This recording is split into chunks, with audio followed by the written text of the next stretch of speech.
The law of assumption asks you, what do you want? What do you want? And that's all it is asking you. What do you want? Do you want to be in a loving relationship that leads to marriage or just, an everlasting companionship? Do you want more money than you can ever spend in life? Do you want to just love yourself? See yourself as greater than you have been seeing yourself? Do you want security? Do you want to feel protected? Do you want your business to be more successful? You want it to bring in 7 figures a year, heck, even 7 figures a month. And so the law says, just imagine you already have it. See yourself as already being that person. And the reasoning mind says, yeah, right. All I got to do is imagine it. And then it's going to happen. Yeah, that's too simple. That's too easy. Nah. I can't believe that. You're telling me that all I have to do is imagine that I already have this thing, and then some magical pixie dust is just going to make it happen. I'm not saying that some magical pixie dust is going to make it happen. I'm saying that the greater part of you, your higher self, will bring into your experience that thing you keep putting your focus on, keep putting your attention on. And you know it's true because you have been giving your attention to lack and scarcity. You have been giving your attention to insecurity. You have been giving your attention to unloving, anxious thoughts. And you see that thing being played out in your world.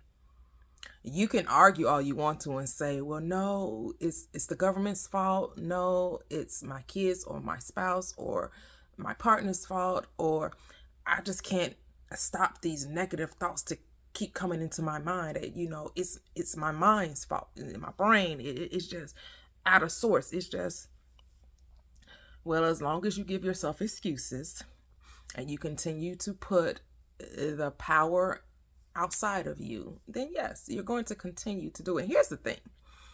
People question it, but they don't really want to apply it. They don't think it can be that simple. See, here's the thing.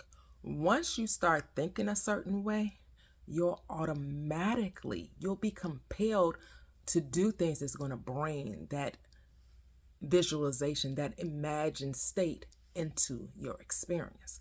Just like you were imagining all of those ills I just described, you can imagine all of the favorite things that you want to experience, all of the loving things, all of seeing yourself. Because what do you think that you're different from another person that makes 7 figures a month, right? Why do you think that you're different from them? Okay, maybe you say, well, they went to school, they got a degree, or they have a skill set that I don't possess, or you can come up with all kind of reasons to explain why they can have it and you can't. But that's because you don't understand the principle at work in their lives. And I'm telling you, the principle that works in their lives is that they believed. For no other reason, they believed. Now, I know there are many people that call themselves gurus and masters and elevated teachers. And they would have you believe that, it takes all of this effort. It takes, long hours, grinding and struggling. And yes, of course, you can do it that way. That is a way. But a more simpler way, a more fun way, a way to show you that the power lies within you and you won't give credit to external things, is to practice it in your mind and do it every day. Do it 10 to 15 minutes a day, and just allow yourself to see yourself already having that which you desire, and completely identify yourself with that person in your mind.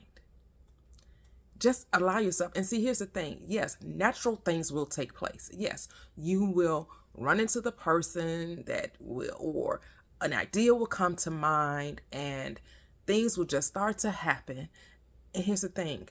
I don't know the things that's going to happen that's going to cause that 7-figure business to take off for you. I can't tell you the steps that it's going to take in order for you to meet the love of your life. You know, you may meet them online, you may meet them in a grocery store, you may meet them through a friend, you may meet them at a conference or networking. I don't know. But because you lived from the state of already being that person, natural occurrences are going to take place.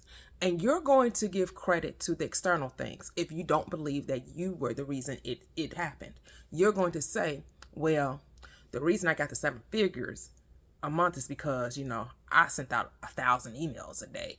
Or it's because, you know, I had this wonderful idea to do A, B, C, D, and E. And so it was the physical acts that I did that caused that $1 million or that 7-figure income to come into my experience every month.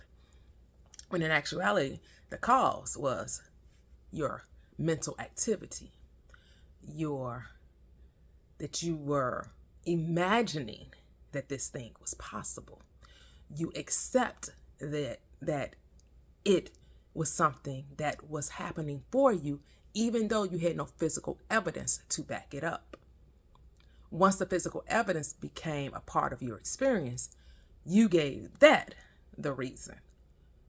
And so when you give the reason to the physical activity, it's hard to replicate that again. But you know what you can always replicate again?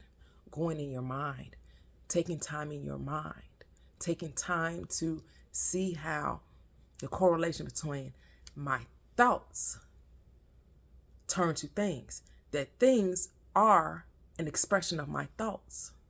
And because I truly believed and knew that the thing I imagined had to come to be, it had no choice but to play itself out. And I didn't have to know how it was going to happen. I was shown the way. And so that's why we get twisted up with understanding manifestation, because we really believe that it's what we do that causes things to happen. But it's really who we are that causes things to happen. It's what we believe and accept to be true. Because you'll hear people say, oh, it had nothing to do with it. I didn't really believe. I just knew. Believe means to accept. So yes, you accepted the possibility. Believe don't mean nothing else other than that you accepted. So when you hear people say that they didn't believe, I call foul. I call a flag on the play. Of course you believe. You accepted the reality of the thing. You accepted that this thing was possible for you. Otherwise, it couldn't have happened. I'm sorry. It doesn't happen that way. Now, are we always aware of our deepest beliefs, the subconscious beliefs? No, we're not. A lot of times we don't know what we believe until we experience it. Then because once you experience it, guess what? You have the power to unexperience it. Once you create something, you have the power to recreate it. You don't have to accept any experience. You don't. And so that's also known as the law of revision, something taught by the person that teaches law of assumption, who was Neville Goddard, who's, thus passed on in 1972. But I identify so much with his teachings because they resonate with me. And that's why people follow the teachings of anybody, because it resonates with them, right? And he reminds us that the power is within us, and the power is always going to be in us. Regardless if we give power to secondary causes, the power always comes from within. So yes, the law of assumption, just ask yourself, what is it that I want? And how would I feel now that I have it? Someone congratulating me?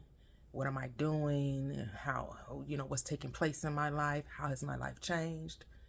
That's what the law of assumption says. And so you go into your secret place, you go into your meditative state, or what others call prayer or deep contemplation, and you allow yourself to see yourself as already being that way in your mind, and then allow life to just take on that state. Just allow things to take place. And they will. Follow in life for more.